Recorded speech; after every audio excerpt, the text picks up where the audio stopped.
Hi, Storm fans. Welcome to episode 9 of the Let's Go Storm podcast. We're here with a special guest, 4 trophy winner, 41 games unbeaten, Charles Acquah-Davis. Welcome, Charles. Yeah, thank you guys for having me. Yeah, I got accolades now. I was going to say, that was a big smile on your face to start the podcast as 4 trophy winner. Yeah, I'm still smiling. I haven't stopped smiling since the game. Lots to smile about. Yeah. So we're going to find out a bit more about Charles inside and outside of basketball, and then also going to spend a lot of time talking about the incredible season we've just witnessed. Charles, how did you start playing basketball? Yeah, so I think like a lot of people from the UK, I actually started when I started playing sports. I actually started playing football.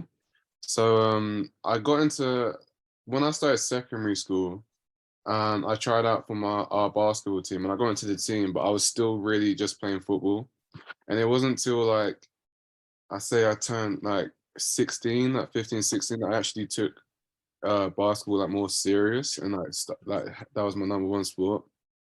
I was playing for a local football team, and then basically one season I left that football team to join another football team, but they folded just before the season started. So I couldn't go back to my old team. So I was just you know what, let me just try basketball for a year. Started playing, started training, got into that, and then just fell in love with basketball. So yeah, I kind of started by accident. Wow, we're quite lucky that was a good accident to happen. Yeah, but I'm glad. It's a happy accident. I'm glad because I love basketball now. Did you have any interest in basketball before? Did you even played it or watched it or anything before that? No, I did. I remember I used to flick through all the channels on TV, and I used to see, I can't remember the name of it, but it was an NBA highlight show. And I used to watch that sometimes. And I remember just seeing LeBron clips early on. And I was just thinking, who's this massive guy just flying across the court? So that was an early memory. And I loved the M1 mixtapes as well that you used to get back in the day. Yeah. Those ones. My brother used to really like those as well, my older brother. So I used to watch his DVDs and stuff, and those were pretty cool too. So I would say the whole culture around basketball has been pretty cool. So I've always been kind of interested. Definitely. I've been searching online for and one clothing and all sorts of stuff. It's really hard to get the original stuff. But, it's very cool. It's not too around like that anymore. No, it's hard to get. Absolutely. And whereabouts in where did you grow up? What sort of area?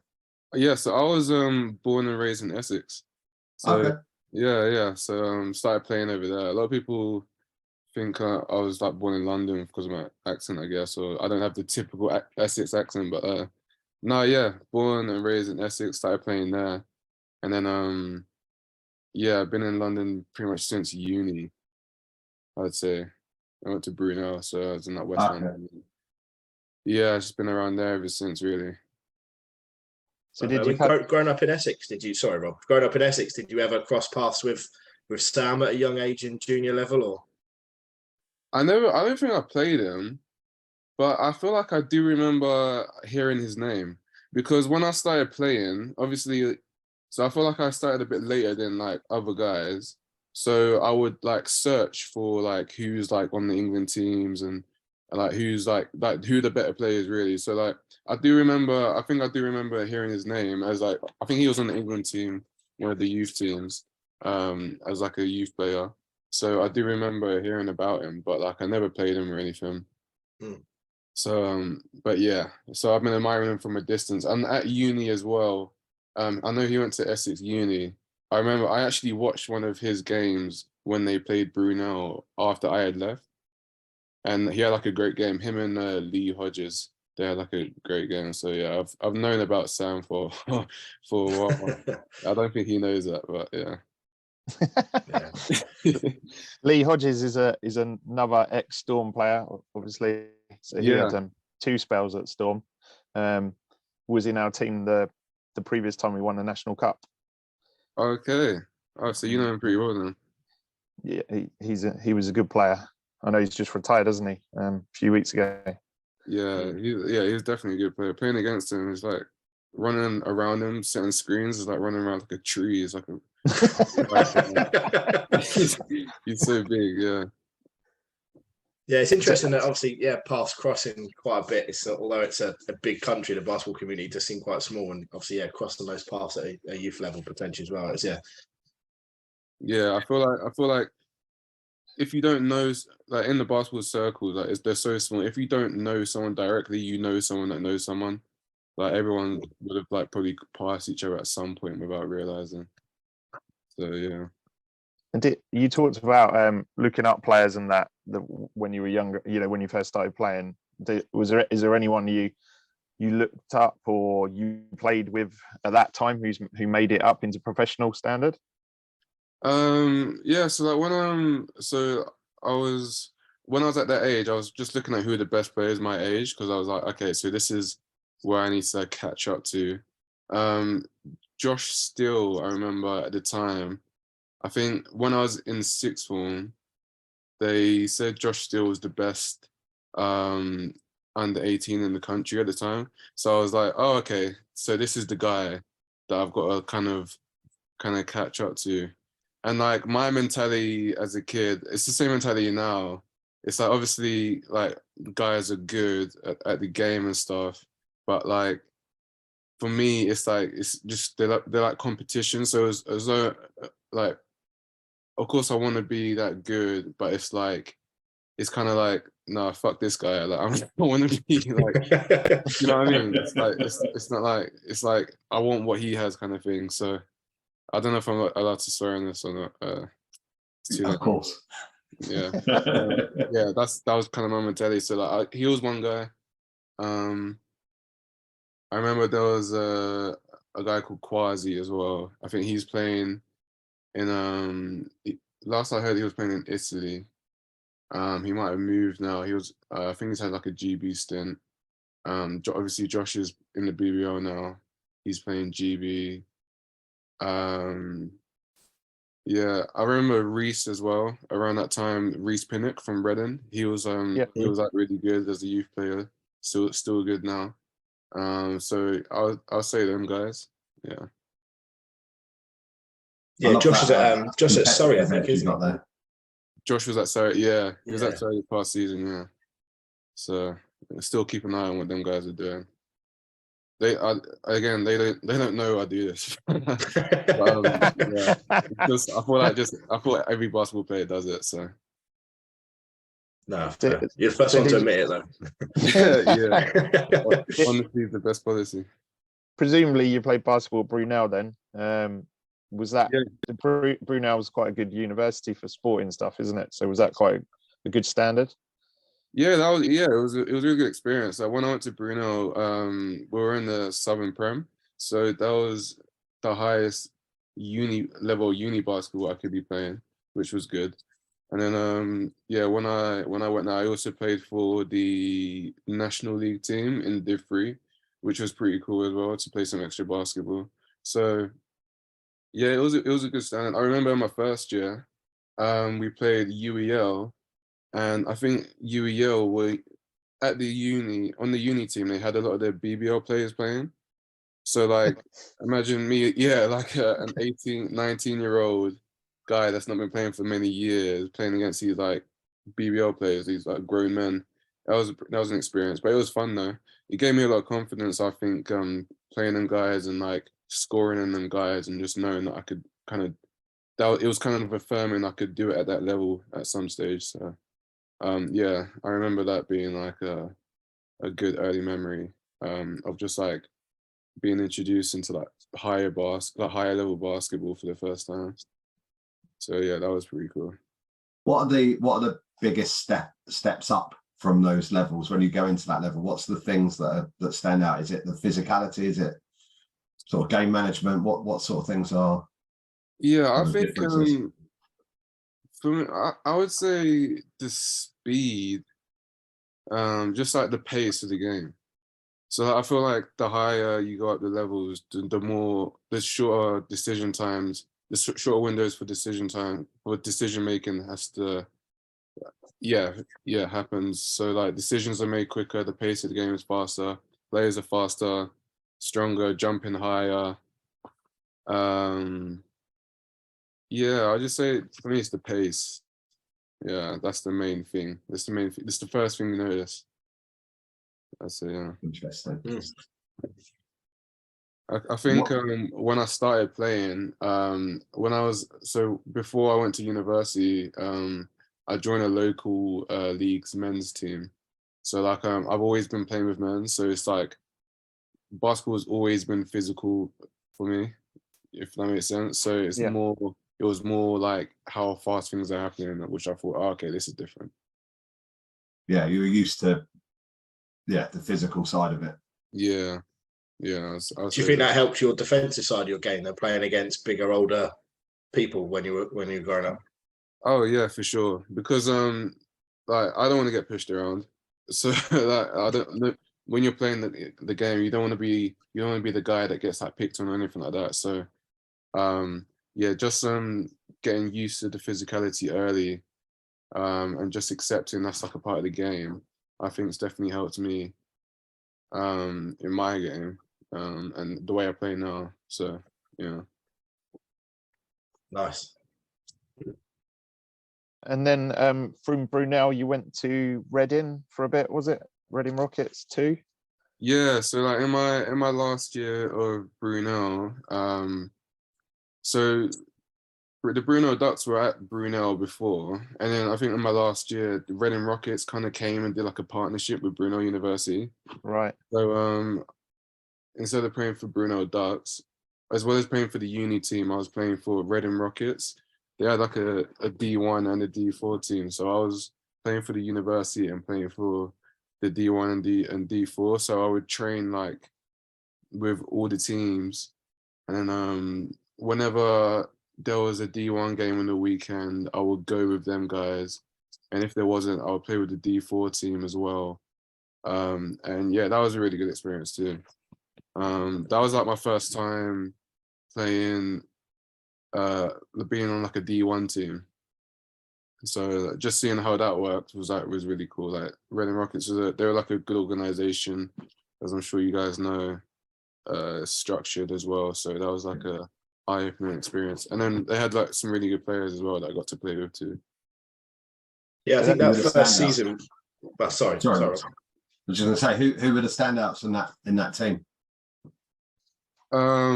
There's a guy that he was called Scotty Hendricks, I think. Scotty Hendricks. I'm still in touch with him. Like he was like one of the standout guys in that team, I'd say. Just from like he was a very like professional guy, took care of his body, could really shoot the ball. Also I guess Sydney Dawson, I think that's his name. Sydney, he's another guy who was just he was one of the guys I looked to just learn from. And I liked his game. He was like a similar body type to me, similar position. So I'll say those two guys will stand out, yeah. And so was it like similar to what Caval's done this year then? Was it that kind of you're part of the Div 1 squad, but if you can get a game in the Div 4 team at the weekend, you'll go do that as priority sort of thing? Yeah, it's actually the exact same situation, yeah. I didn't even think of that, yeah. What Caval was doing this year is the same thing I was doing at Reading. Like, obviously with the D1 team, like, I'm not going to play that much, but like, training with him guys, and just like going to the games was like definitely a good experience. And then from that, then going to the D4 games and having the confidence that like, oh, if I could do certain things with the Div 1 guys, then like going to the D4 games, I can really just experiment and like showcase myself. It was definitely like a good experience for me. And did you get many minutes that season in the first team? I got a few. There would be games where I would come in and like for like maybe like a minute stint and then out, and then maybe at the end of the game. So I wasn't getting like anything like crazy minutes or anything like that. But yeah, it was more so, yeah, with the D4 team, I was able to just do what I want. Well, not like do what I want, but like I was able to like play a lot more and yeah, really like get my minutes in there. Nice. Yeah, so I was looking at it. I think it was just for the 4 appearances for the D1 team. But do you remember the first one getting called off the bench? How was that feeling? And no, were you nervous coming onto the court the first time, or was it just natural? It's just another game.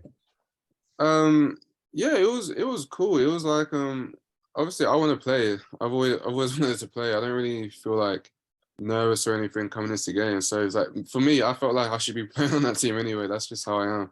So like yeah, I came in. I remember I think we were playing Worthing. I actually played Zaire. Well, that's gone full circle, hasn't it? Yeah. What a big name Div 1 player to start your Division 1 career against as well. Yeah, I came on, and then I remember there was a possession I was guarding him, and I was just like, oh wow, yeah, this guy's done a lot in his basketball career. Now I get to guard him. It was pretty fun.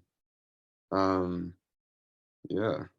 Did you have any kind of standout moments that you had in that sort of short time in the Reading's first team? No, I can't think of anything that really stands out. As in like person, I just think the whole experience was just like really cool.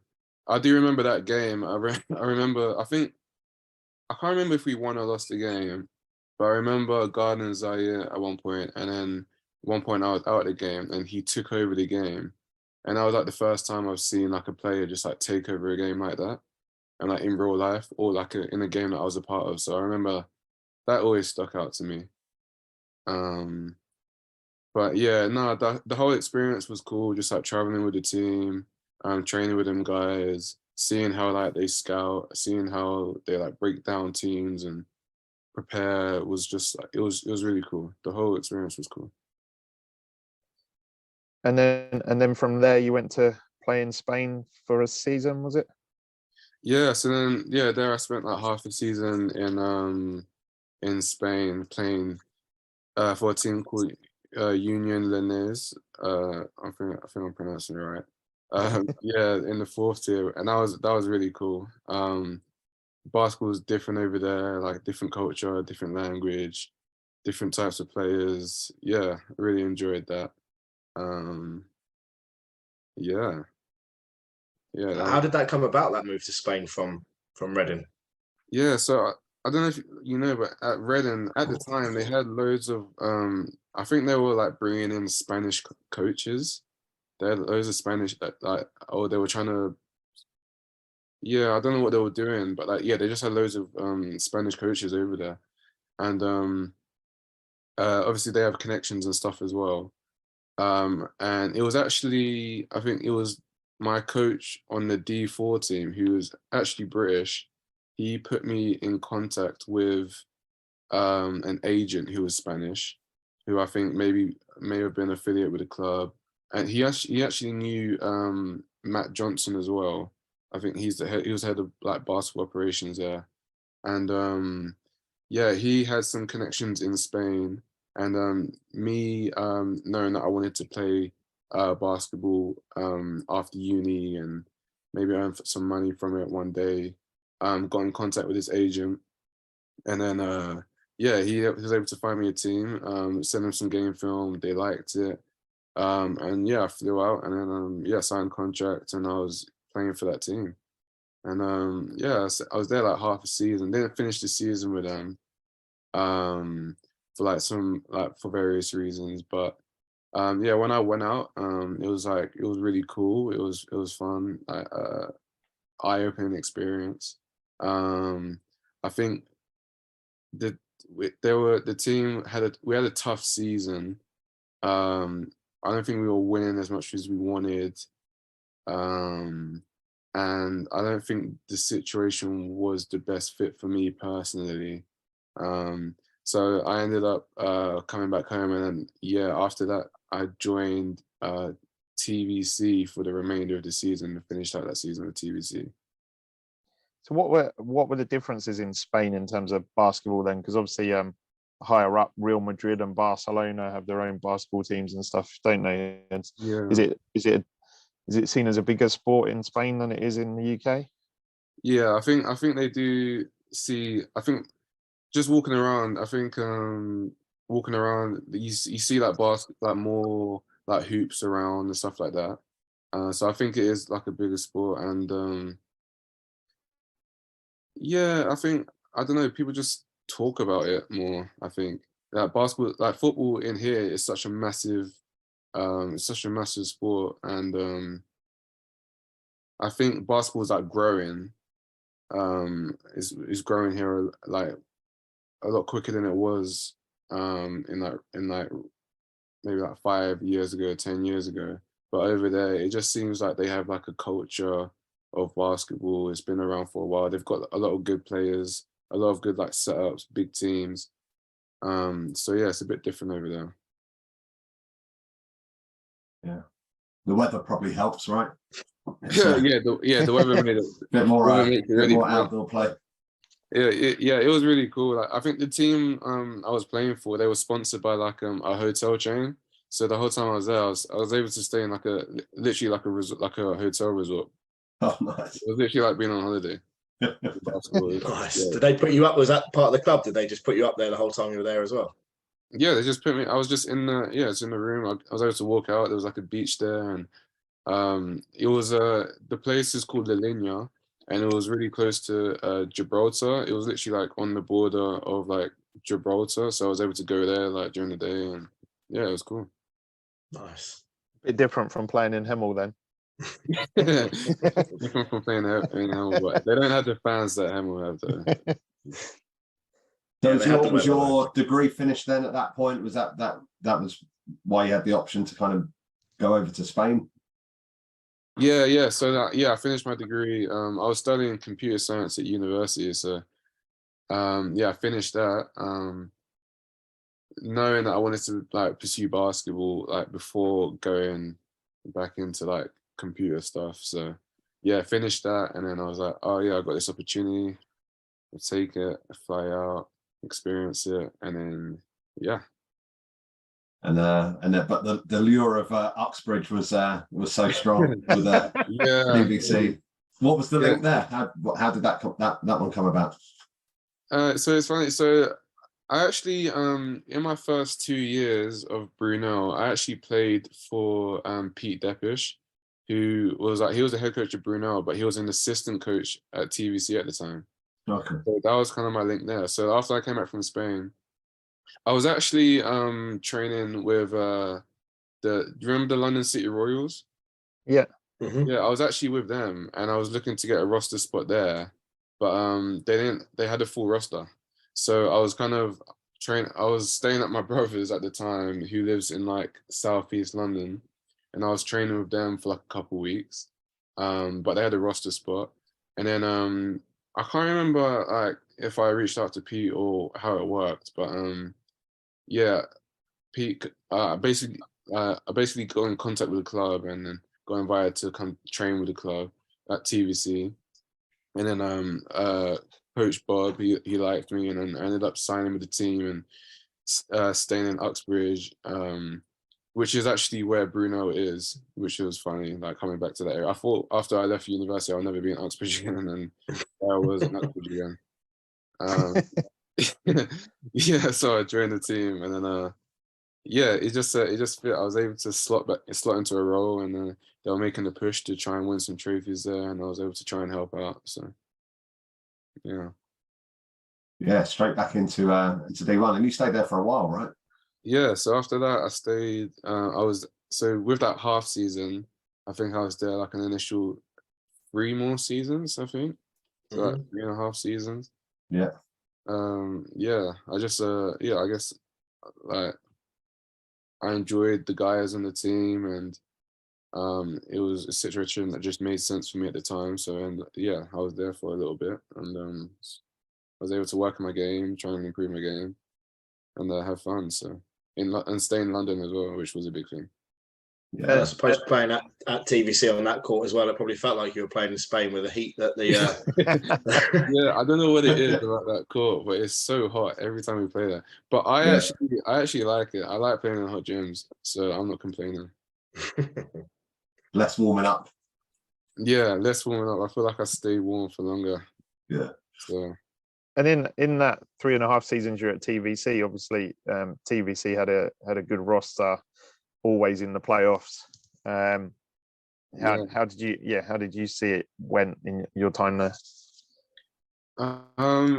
So like, yeah, I feel like the general feeling at TVC, I think like with the players, we kind of felt, yeah, we had a good team, and we won a lot of games in the regular season, but I do feel like we were a bit frustrated that we couldn't kind of get over the hurdle and like win trophies, because it gets to a point where like you have a roster of like guys that are really talented and stuff, and you win a lot of regular season games, but when you don't kind of finish the job and like win a title, it does feel like a little bit of a waste of a season sometimes, when you know you're going to win games at the start and you can't really get the silverware.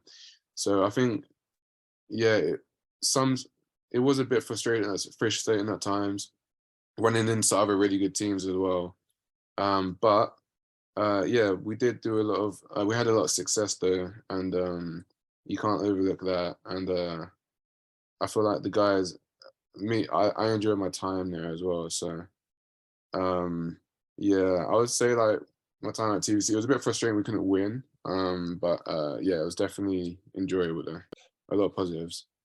Yeah, it's good win percentages, wasn't it? Every year was really good win percentages, it looks like. Yeah, I think we finished like second or third, like pretty much every year, which was it's like it's good. Like you have to you can't like Yeah. do you know what I mean? It's like not every team finishes second or third every year. Yeah. That was the dominant era of Solent Kestrels as well, though, wasn't it? So it's probably quite hard to push them off the perch. Running into that one team every year. Yeah, I remember talking to Hakeem on Friday at the awards, and we were talking about playoff finals and had he played in one and stuff. And he said, I think the COVID year where the playoffs got scrapped, he said that as a team, TVC felt that was the year they were going to win it, and then it kind of got scrapped. So he said that was really frustrating moment. Did you have that as well? Was that a feeling within the camp, or is that just Hakeem? It was, because it was like the whole season we're just gearing up to play them, really. Like, as in like, obviously like, you have to get to the finals and stuff, but it's like we really wanted to take them off, and like, yeah, they were like a really good organization, really good team. But like, if we wanted to win anything, yeah, we had to take them down. So like, they were definitely on our minds throughout those years. How did Hemel sit in your mind at that stage as well? Because there's always been really good games against between TVC and Hemel. Yeah, so Hemel was like another team that have just been like really good. I feel like they've been like good for like a number of years as well. Another team with like a lot of history, like a great culture. And we had some like really good battles against Hemel over the years. So like Hemel was definitely like another team where I felt you could go into like there were certain teams that you could go into against and feel like we should probably win this game. Hemel was like one of those teams where it's like we really need to bring our A game to beat them as well. So yeah, Hemel was definitely. I remember. I think I think we might have over the times that we played each other. I don't know if we split like that kind of series. I think we might have lost a couple games to you guys. We definitely lost that the year before the season in the playoffs. Yeah, the semi-final at your place. Yeah, that was at the TVC. Yeah, I was that season. I felt like Hemel was like you guys had a weird season because it's like I think you finished lower in the league, but your team, I think, yeah. And then like we played you in the semis and you knocked us out. It's just like, yeah, you guys were dangerous. Yeah, it was that was a crazy game as well. That was yeah, that was nuts. It felt like an away game at home. Yeah, there were so many of us. We had this great photo at the end on that court of all the fans together, which I think was interesting. And Hakeem mentioned that one actually, didn't he, Rob? Yeah. Yeah, we like to tell Hakeem he was missing from the photograph, but he didn't like that. But did you always, when you were at TVC, did you always get a bit of a sense of almost like a local rivalry between Storm and TVC? Yeah, because like you guys were like really close. I think it's only like a 5-minute drive or something between the two teams, and I feel like a lot of the players knew each other. Obviously, I knew Mike from before because he went to Brunel. I think the year he finished Brunel, I started the year after, so I didn't play with him, but I knew of him, and yeah, I think the crowd at Hemel, it's so loud. We get geared up to play. We used to get geared up to play over there because it's so fun, you know. So yeah, I definitely feel like there was a little bit. That game was like looking at the calendar, our eyes were on that game more than other games. Yeah. And if you flip that to wearing a Storm jersey playing against TVC, I think one of the top 3 loudest games this season was TVC at home. I think there was had to stop turning people away. How did that feel? First game against your old club in that atmosphere, and yeah, I loved it. Like playing for Hemel against TVC, that first game, yeah, I was so like amped up for the game, and like the way, I mean, like I chat to the guys, like I joke about it, but like yeah, we blew them out, and like I loved it. It's like it is what it is. It's like, yeah, I was part of TVC. Now I'm on Hemel. It's like, so I'm kind of like, it is what it is. Like, I want to like beat that team. So, yeah, it was definitely enjoyable. It's just a game, and it's just like it's basketball. Like you want those rivalries, you want like tension and stuff, like to make these games like more enjoyable to watch, and yeah, you want to really beat teams. So it's one of the things I've loved about basketball, only coming really into watching it last year, and for my son as well, is that you can have rivalry, but it's not this, like there's none of the nastiness around like that you see with football. Certainly at the NBL level, it's like, yeah, we like to make a lot of noise, but actually, there's no, very little booing or any of that sort of stuff, and it's it's a bit more respect. Yeah, I definitely feel, yeah, basketball I feel like is in terms of like the fans, it's kind of like a family event in a way. Yeah. Whereas football, sometimes you get like a couple like groups of guys that maybe take it a bit too far. I haven't really seen that in basketball in this country. Like you come to a Hemel game, it's just like there's kids everywhere. Everyone's proper nice. Like you speak to people after the game, everyone's like civil and stuff. It's a different kind of culture with basketball, which is great. It's great for the game. One of the things we like to ask Hakeem was back to that semi-final game we talked about from last season. How much of that you see in the Storm fan base there traveling to an away game like that? How much of that was a pull for you to come and play for Storm the following season? Yeah, it definitely wasn't nothing. It was definitely something. I think just because every time we would go to Hemel and we'll play you guys, it would be so loud. I was just thinking, imagine being able to play in front of a crowd like that, like every home game. It's really exciting. So yeah, when I was I was talking to like Mike and JB about possibly coming to Hemel, that's definitely something that was on my mind about like, because like I play basketball just because I like playing basketball. Yeah, it's just fun to me, and like any way I can kind of amplify that. You just want to be in a good basketball situation. So that was definitely something that I thought about. Yeah. You mentioned Mike there, so you had the obligatory Mike Darlow slid into your DMs, did he? Yeah, I guess it was weird. It was like yeah, it was. I don't even know how I ended up at Hemel sometimes. It's just I felt like because the season ended at TVC, and then you kind of, I don't know, everyone stops you kind of go back to normal life a little bit, and then you start to chat about like what's happening the next year, and then I hear like rumors about like guys leaving and stuff like that, and then like players we talk, but like I don't think so like when Hakeem like signed with Hemel, I didn't know he was gonna do it. Do you know what I mean? It was like a decision he made, and then so that obviously that I have to now look at the situation for myself, and I have to like make my decision kind of thing. And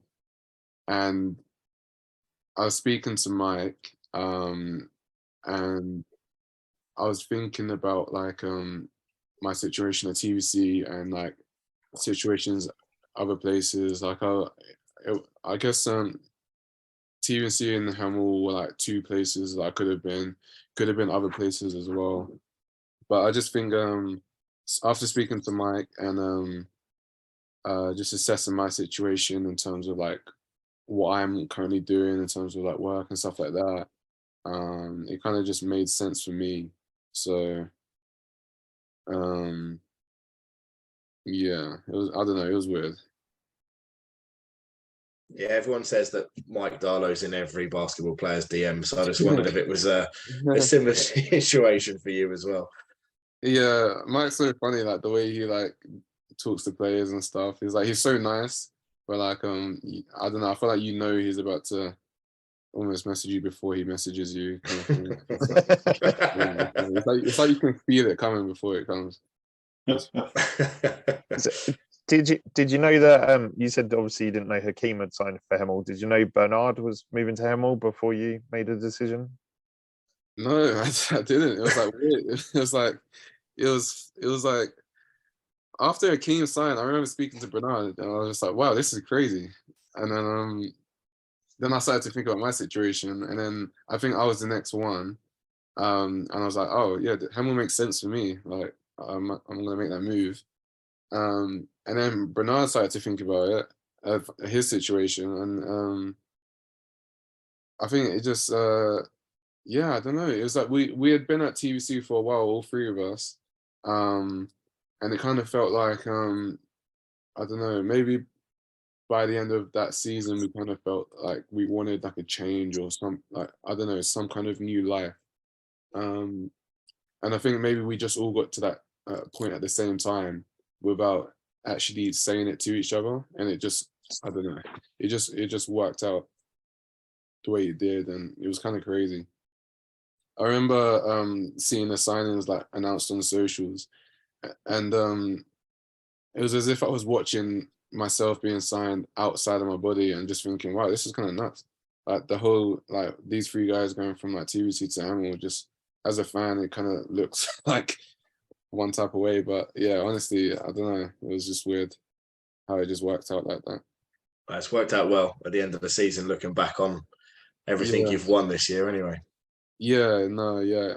It couldn't have gone any better. So yeah. And did you have a chat with Taylor before signing to see what he said about playing for Storm? Or Yeah, like yeah. So obviously Taylor was at TUC before, and we got close because like we lived together in the flat in Uxbridge.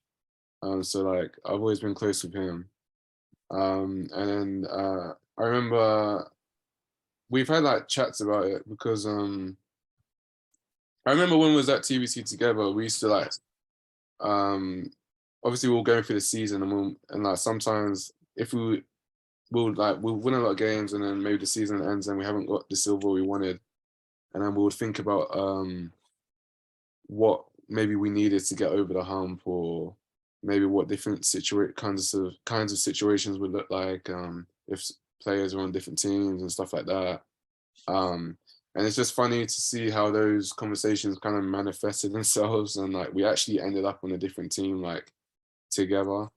I remember I think Jack went out to Texas to visit Taylor one summer, and yeah, I don't know how it came about, but I remember speaking to Taylor and Jack, and then talking about how funny it would be, or how cool it would be if like I came over to Hemel, and then Hemel gets in touch, and then we go to Hemel, and yeah, it just made sense. But yeah, Taylor was definitely like a big influence on me coming to Hemel. Like I've played with him before. I know what it's like. I know like how hard he works. I know like the kind of guy he is. And I know that if he's saying that Hemel is like great and like this setup is good and the coaches are like good and stuff, then I can believe it. So yeah, he was definitely like a big factor.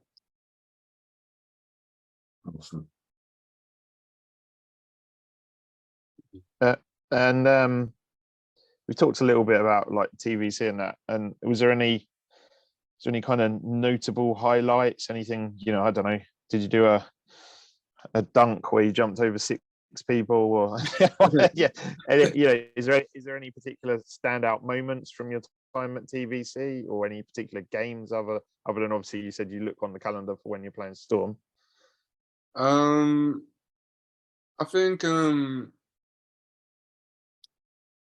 think beating Solent the first time was pretty good, because that was like, I don't know, it kind of felt like even though it was just a regular season game, it felt like we kind of achieved something, I guess. Because it was like, okay, we can do it, so now we just got to do it in the games that count, kind of thing. So but I think that was an achievement, just knowing that we could do that. And I felt like I had a good game as well. I think I scored like, I remember, I think Blaine was, so like I was coming off the bench and Blaine was out that game. So I had started that game. And I think there was a period I scored like 7 straight or something in like the first period. And I remember that because everyone was like so hyped. And then like, because we were really pumped up to like win that game. And we ended up winning the game. So like that was something that kind of stuck out.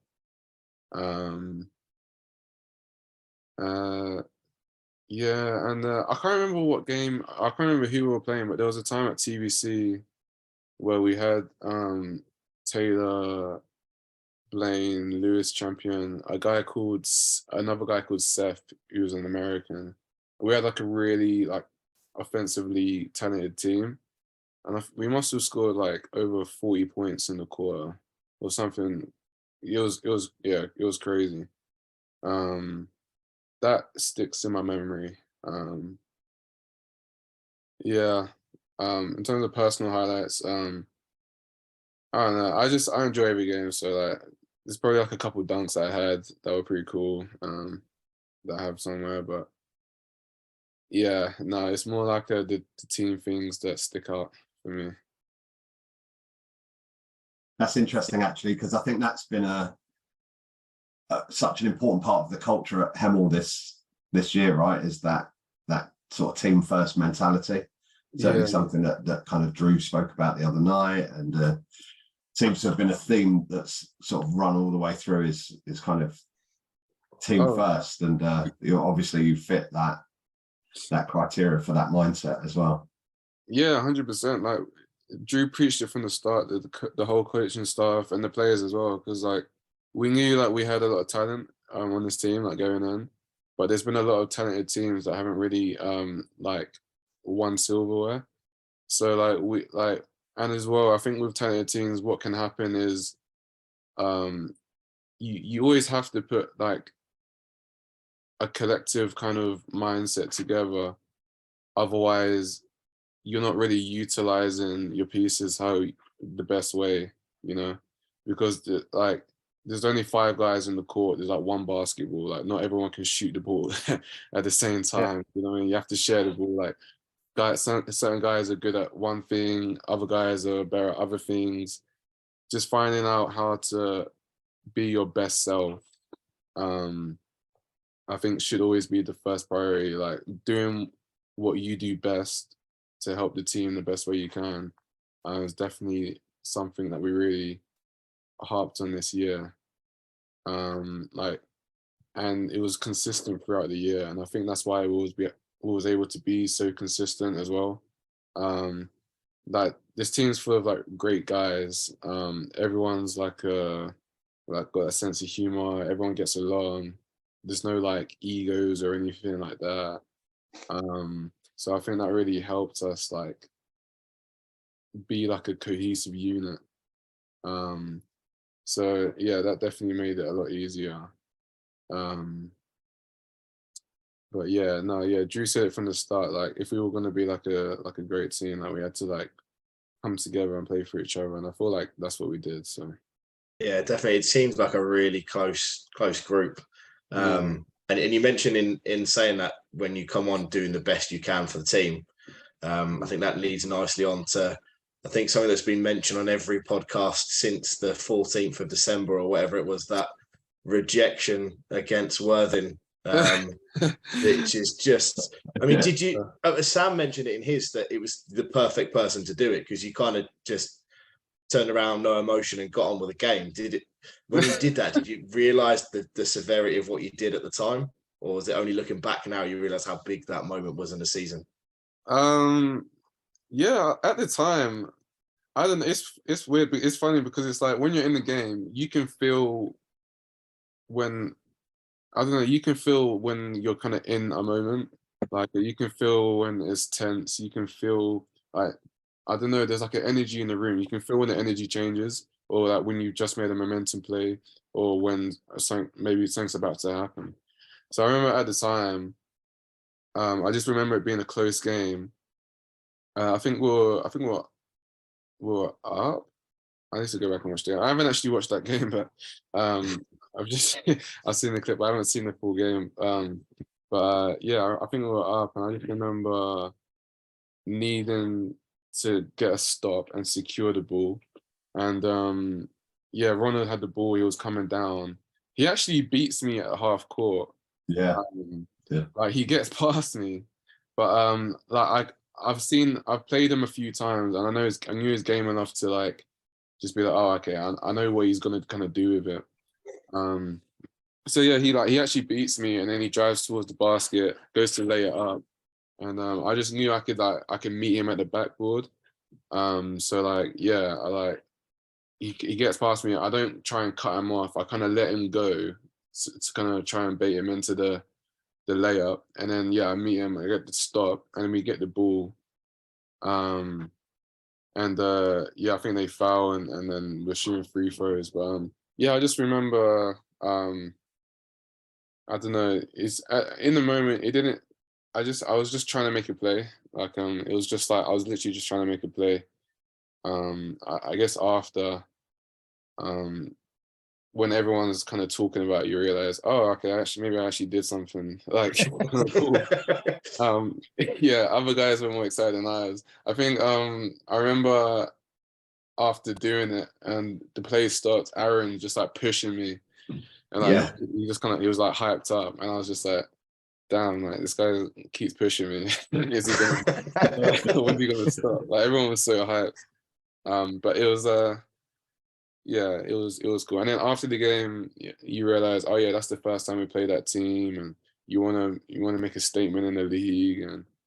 And because I think before that, some people were saying that they were the favorites and stuff like that. And obviously going into the game, you know, like it's gonna be intense, but like after, it's kind of like you realize what it meant. So yeah. Well, it was such a close game, Charles. It was such a close game as well. They were up, you know, it was like, yeah, there were so many things going on. I think Taylor might have got fouled out in that game. Yeah, it was so dramatic. It was like watching a movie or something. Like Taylor fouling out and like coming in, and it was just so much drama. Like a lot of people screaming, shouting, emotions were everywhere. It was crazy. Yeah. Being away on the road too as well. We were actually at that one, and it was you know, the crowd, they were going crazy as well. It was like such a big moment, and actually it was momentum in the game at that moment. But if you look at what happened to Worthing after that game, it was kind of like, you know, it deflated them. I think it got to them psychologically, because I think they lost a couple after that as well. Yeah, it is. I do feel like I feel like, especially like when you're, I feel like in this league, like it's like a lot of it is like psychological. Like you have a team that has momentum, and then we knew that game was coming, and I know they knew that game was coming, like both teams are coming in like undefeated. It's like, because it's regular season, it doesn't mean everything, but it's like, I feel like that game was important for us to win for the future games that were to come. So like when we play them again in like the next final or wherever it is, it's just like a psychological advantage. I feel like, so yeah. Yeah, you broke them. Yeah, I mean, I don't know if I say we're broken, but I definitely No, felt I'm joking. Yeah. Is it like Mike said, Charles? We've spoken about that rejection numerous times. We did a bit of a review of the season prior to the playoffs, and we put that in as one of our, like, as a podcast trio, put that in as one of our memorable moments. But you did almost a carbon copy of it a couple 2-3 weeks later. I can't remember who against, but it was like watching it again. Like that now, like your trademark move or something, you know? Isn't it against Reading? No. I can't remember. Maybe it was the home. Yeah, maybe it was the home. It might have been the home game at Reading. I think we then went up the other end. I think you went up the other end and dunked it, or you went up the other end and scored not long after it. I think. If I remember rightly. Yeah. Okay. Yeah. I remember that play. Yeah. Yeah. I don't know. I feel like I don't know. I just feel like I don't know. I'm just trying to make plays. Like, whenever, like every time someone gets the ball and I'm guarding them, it's just like since from when I started playing basketball, I just don't want my guy to score. You know, I prefer, yeah. It feels like getting a block like that feels better than scoring to me. So, yeah, I'll rather hold my guy to 0 than score 20. Nice, I like that. Is there anything in your game of doing that? Where obviously you're saying you like to almost mark your guy out of the game. Is there anyone in basketball that you've kind of watched and molded your game around that similar to that, or is it just something that's just personality trait? There's definitely guys I watch. Like there's NBA players that I really like. Like Dwayne Wade's one of my favorites. Like obviously Kobe, MJ, guys like that. I think in terms of like the defensive stuff, I feel like maybe it's a personality thing. I don't want to be the guy on my team that's getting scored on kind of thing. Like I want my teammates to know that like I'm gonna do my job kind of thing, and like that's just kind of just my way of helping our team. So yeah, I think it's just a personality thing. But like there's definitely guys I watch that I just love their game. I try and steal things from, like those NBA guys. Yeah. Cool. Do you have a particular NBA team you follow, or is it more just players that you look out for? I used to like the Chicago Bulls. Like Derrick Rose was my favorite player when I really got into basketball. So like I used to follow like his Chicago Bulls. Love that team. And then he starts to get injured, and then he's not really playing as much. And I start to like kind of look around other players, and I really just follow players. Like I don't really have it. It's like I wasn't born in America in one of these places, so I kind of just like pick teams, pick players, and to follow their like kind of careers where they go. Like I like Westbrook as well, the way he plays. Like he's like passion, his energy. I like watching LeBron's teams because obviously LeBron is just crazy. Yeah, I'm also just for the players really. Nice. Yeah, he had a storming game last night, LeBron. I think he got 20 points and 20 rebounds, 15 of them were defensive. So that was his first 2020 game as well. It's crazy. It was, his first 2020, yeah. Yeah, it's nuts. It's crazy. I mean, go on, sorry. No, go on, Mike. You go. I say in terms of influences on basketball, we talk about potential NBA players, but is there anyone else that influences you well in the game, like from a family point or friends point that pushed you into it? Yeah, I would say like from a family point, like my dad was big on just just instilling a lot of like belief in me. I felt like he was everyone, I feel like a lot of people have that person that makes them feel like they can kind of do anything. He was that person that kind of made me feel like I could do anything I wanted to do. So I'll say him. And then I had guys like along my basketball journey that really helped me along the way. I remember like when I first started playing, I had a coach called Dominic. Is that Dominic Ng or something? His second name was like NG. I don't even know how to pronounce it, but yeah, he was like my first basketball coach.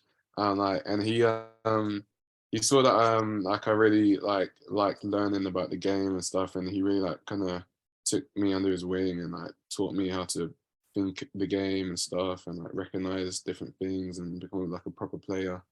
So I say him. And I have like a close friend called Benji. He's actually a basketball trainer now.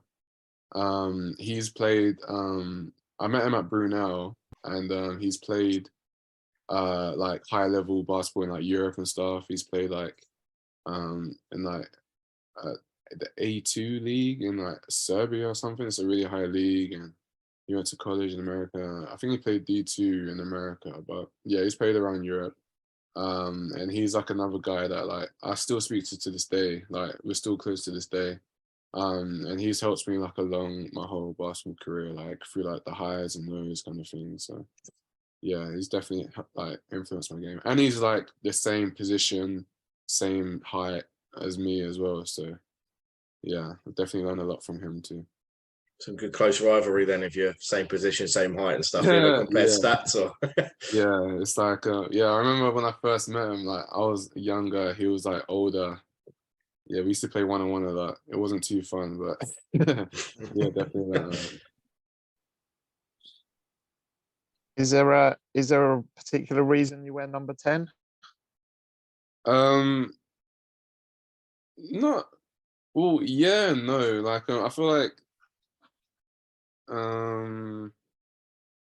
so I wore number 10 really because no one else wears 10 in basketball. Like I've always been the type of person that I don't really like wearing other people's jerseys or having numbers of other people. So like I just thought, yeah, I'll wear number 10 because like it's cool. My house growing up was 46, and 4 + 6 is 10. So I guess that was kind of a reason.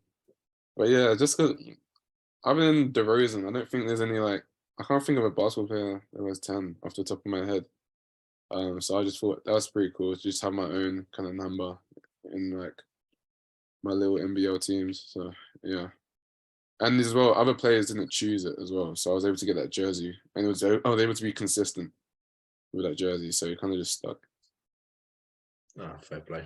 Yeah, so if it's a number that no one else is picking, it means you can carry it with you everywhere as well, which helps. Yeah, I think it was either 10 or like 5, something like 5 or something. And like I don't really like 5 for some reason. So I just tend to pair in the jersey.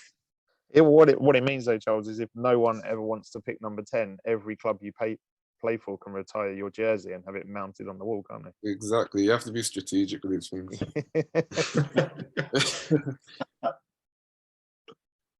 So you mentioned obviously playing football as a kid.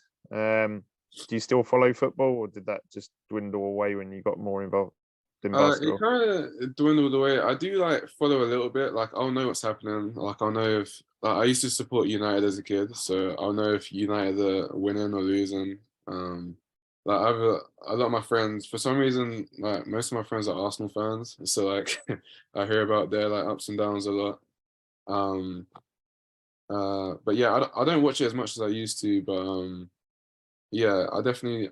And again, I like to follow players too. So like I follow like Ronaldo and his like journeys. Like I really like respect what he does in terms of like a professional athlete, like how he takes care of his body and stuff. And I like other players like Neymar. I've always liked his flair, how he plays and stuff like that. So yeah, I wouldn't say I'm like an avid fan, but like I still like definitely follow, and I enjoy. I do watch the big games too.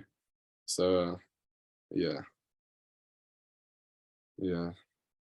Still enjoying it. Cool. I mean, obviously, you mentioned that football there. Obviously, we've spoke about football a few times. Has there been any rivalries for you guys in the camp? I think Sam said him and Jack occasionally, but any other sporting rivalries in the team this year? I mean, I don't know. I feel like every player on the basketball team thinks they're amazing at football. I don't know if it's like a basketball player thing, but like everyone, like I'll say the same thing. Like everyone wants to say how good they are at football. Sometimes we'll go to like training and there'll be like just a ball and we'll kick it around and you can kind of tell like who's like got some like technique and stuff. Like, but honestly, I have no idea who's gonna be. Sam looks pretty good. Aaron thinks he's really good. I don't think he's really good. Finally found something that Aaron's not good at then, eh? I don't know. We have to see. We should organize some kind of 7-a-side football match. That'd be amazing to do in the summer. That'll be fun. Then we can really find out. Don't tell Drew or Darlo, because yeah, we'll keep it under wraps. Turning up injured. Bring our shin pads. Yeah. Yeah. I mean, what was it you? I mean, outside of basketball, I think I saw somewhere online. Is it you mentioned as well? You did computer science. So, what is it you do for work? What do you do as your day job? Yeah, so like right now I'm actually freelancing. So like I've set up like a little thing called, so my name is obviously my second name is Acquah-Davis. I've set up a little thing called Acquah X Web, and I basically just do web design and development. So yeah, I've just been building websites for people and trying to like build it and turn it into like maybe one day in the future turn it into an agency and stuff. I'm gonna actually start working like a normal job, hopefully over the summer. I'm just waiting for like a start date. Again, I've always been into like tech and stuff. And like if I wasn't like playing, if I didn't start playing sport straight away, I would have been working tech.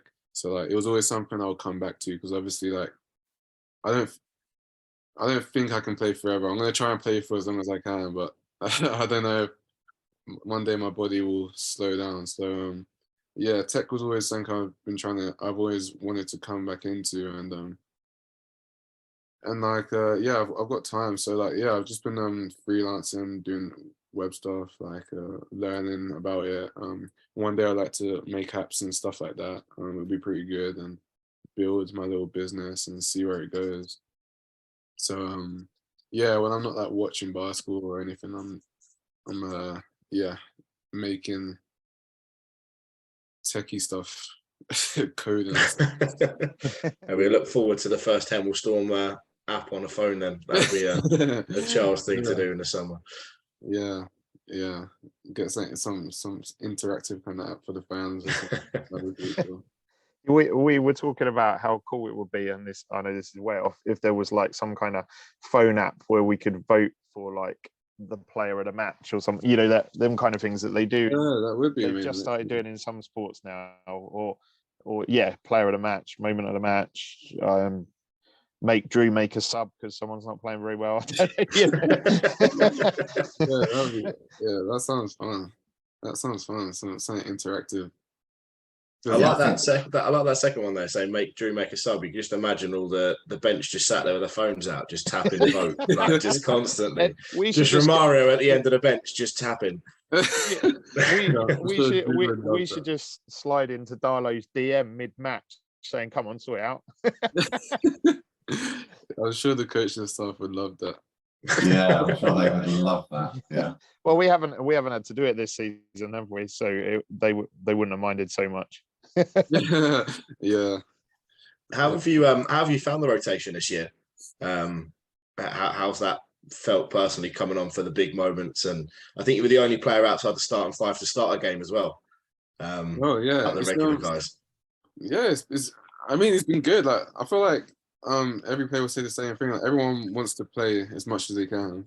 Everyone would want to start if they were given the opportunity.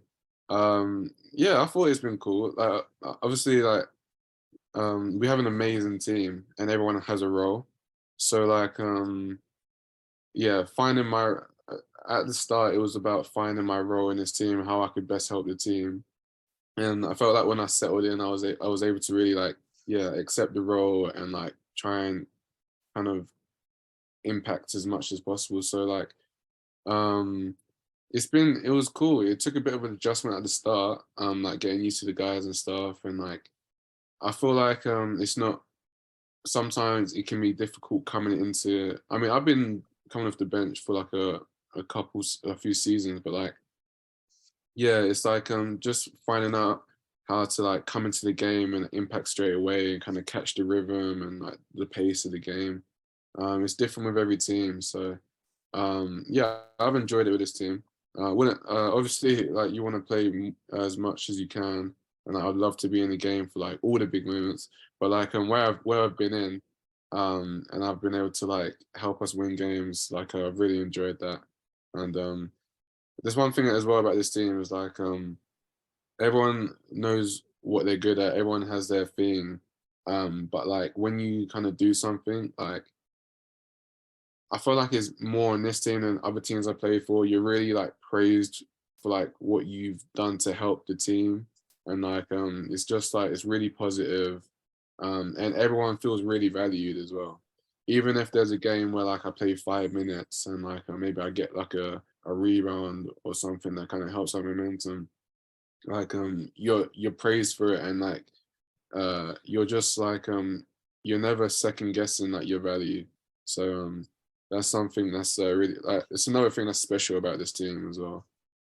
To have this many guys that are talented and everyone's playing and like impacting and like everyone's happy as well. It's like I've been on talented teams where not everyone's happy, but this team is special for sure. You definitely get a sense of that, we get a sense of that in the crowd, and you see everyone kind of on the bench jumping up for every moment. If there's anyone hits a shot or gets a rebound, everyone's celebrating those moments. And yeah, it's fun. Anyone sort of sitting there like not engaged in the game, whatever they're doing. It's brilliant. Yeah, I love it. I love cheering on my teammates. Like, I feel like I don't think there's another situation in my life where I can jump around and make as much noise as I do. In basketball. So like yeah, I try and get it all out during the game, during those like 40 minutes. No, yeah, it's great. Talking about sitting on the bench, so I've noticed when you are on the bench, sometimes you've got a hoodie on under like your training top. Are you worried about the cops turning up, everyone active or something? You're trying to hide? I feel like for me, like I get cold like quick, and I feel like the Hemel court is pretty cold. Like I'm always like asking Mike if they could tell him to turn up the heating, because I like playing hot gyms. I said that earlier. Like, Yeah. honestly. And as well, I know that most of the time I'm gonna be the first or second one in the game, or like maybe the third or whatever. But like whenever I come into obviously you get warmed up before, but if you're coming off the bench, then you get cold again. So like I'm trying to stay as warm as I can so I can come on and like impact. And as well, like I feel like most of the time I'm coming on to defend someone like first.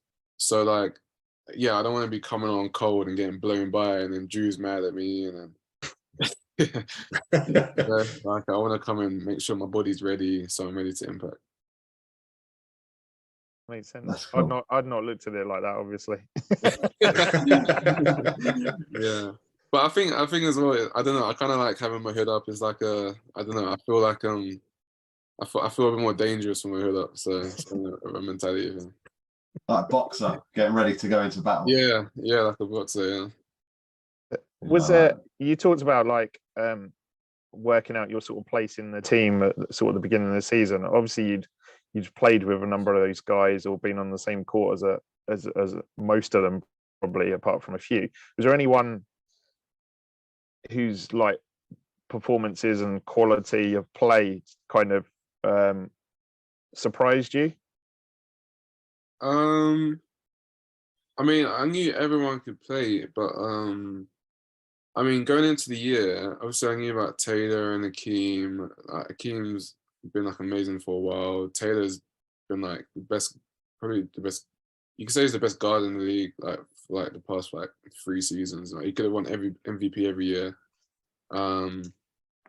Seth, I knew a little bit about Seth. We watched when I was coming to the team, like I watched his some highlights, and I saw what he was doing on other teams, and I knew like he was like a sharpshooter, like he could like lay up from free. Aaron, I didn't know how good Aaron was going to be, honestly. Like because I knew he knew Taylor, from like Dartmouth, like there was a connection there, and I think Taylor had told me about him before, and but I didn't see that much film about him, so I didn't know like exactly what kind of player he was going to be, how good. I mean, obviously, I knew he was going to be good, but yeah, like the first few sessions he came in preseason, it was crazy. Like the things he was doing, like you see what he does in the games, but like in training, he's like even better at training. So like that was like, wow, this guy is really good. So that kind of shocked me how good he was. Yeah, and the other guy, like I knew Sam was like a really good player as well, because like I seen him play at uni and I've seen what he could do. Knew like we've known Jack from like scouts and stuff, like sharpshooter. I was also surprised. So like a lot of the teams I play for, you have like a really good starting unit and maybe some good guys off the bench. But the crazy thing about this team is like everyone's actually good. Like everyone can play. Like even like to the guys you don't see as much, like Nick and like the young guy like Cavell. Like we scrimmage at training. Like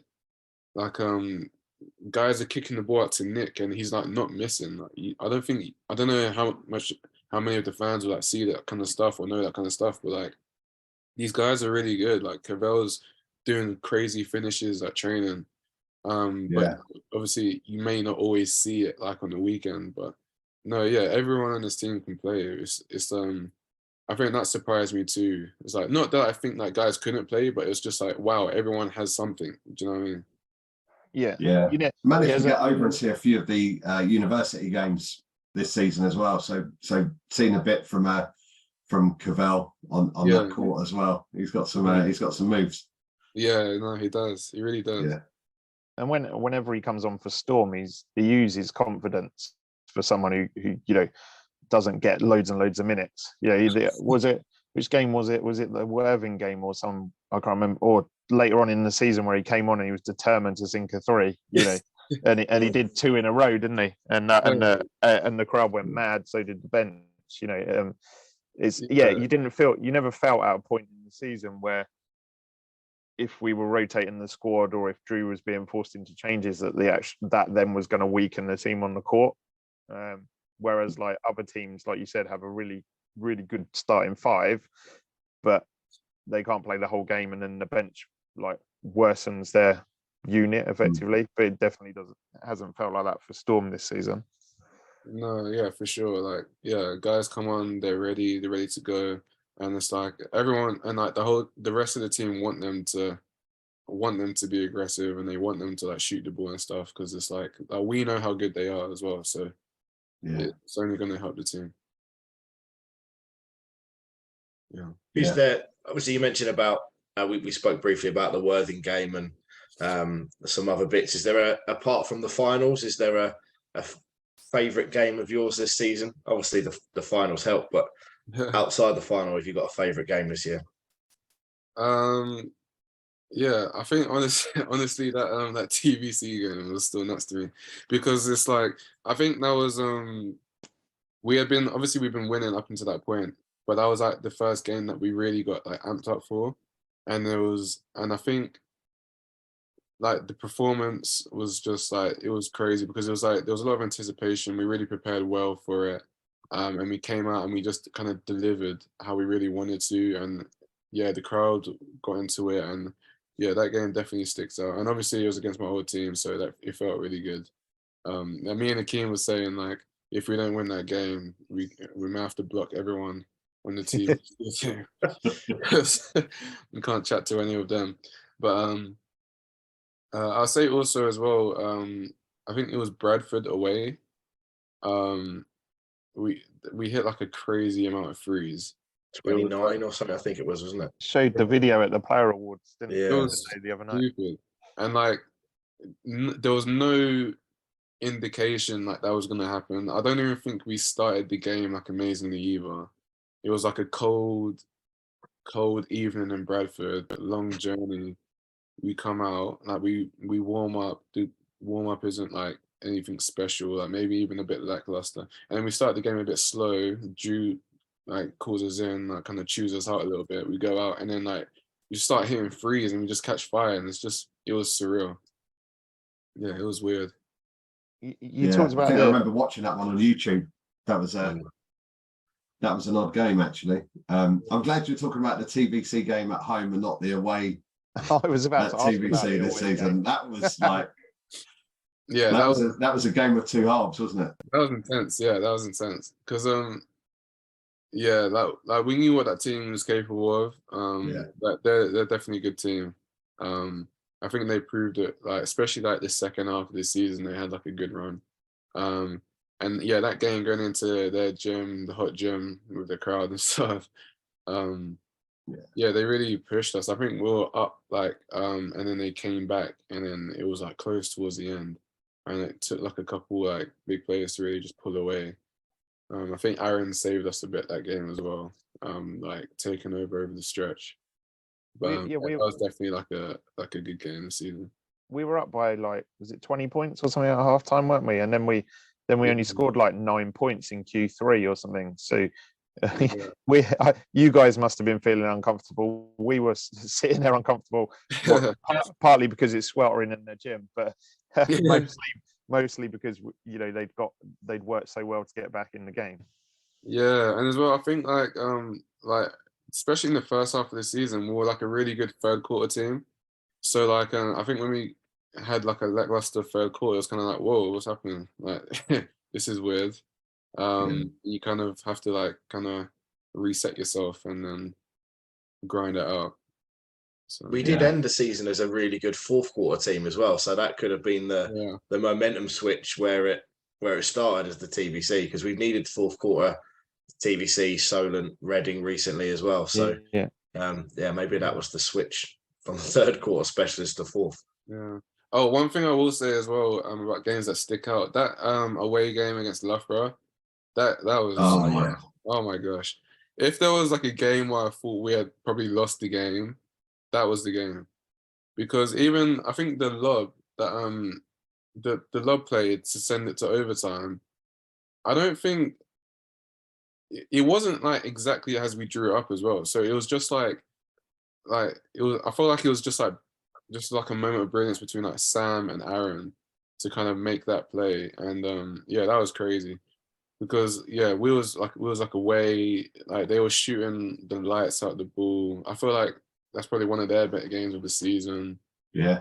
Everyone was shooting the ball well. They hit some like big momentum shots as well. Like I remember Gamble hitting a free, and it was so deep, and it might have made it like a 2-possession game at one point, like late in the fourth. And I just felt like it sucks like energy from us. And to bring that back and end up winning that game, that was crazy. Yeah, I think they were like 8, 9 points up, maybe at one point in that fourth quarter. It was and there was not a lot of the clock was ticking down. You know, there was a lot of worried people in Hemel on YouTube at that time. The comments were quite funny. Yeah, we're kind of like, it was almost like we were kind of waiting for that kind of whatever happens in the third quarter, that used to happen in the third quarters, that kind of second gear. We were waiting for that to kick in. It didn't really kick in. We had to grind it out. But we just destroyed them in the overtime, though, didn't we? I guess it kicked in after the game. It came. And it was able to win. But that game stuck out as well. I was like, if we can win this game, then that maybe we can actually go. At that point, I was like, maybe we can actually go undefeated on the season. Yeah, I think the semi-final of the for the playoffs as well. That game against Reading at home, wasn't it? That was a good game. We had played Reading like 4 times before up until that point, and I always felt like we had beaten pretty comfortably most times, but I always felt personally that team was better than like how they had been performing against us, and I think they showed how good they were on that day. like to come into Hemel on the in the semi-finals, when we're like undefeated, we're rolling, and to like put on that performance. Yeah, it was hard for us to get over that for sure, but like we figured it out.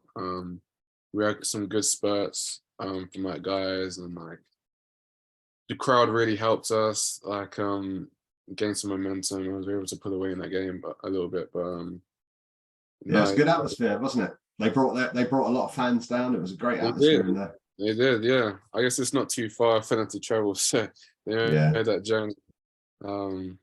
Yeah, and the atmosphere was great. I think it was a sellout crowd. Yeah, it was great.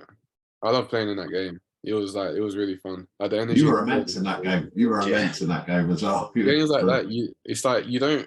I don't know how much you understand. Like when the crowd is so like loud, you don't get tired. Like I feel like I could run forever. It's like the noise.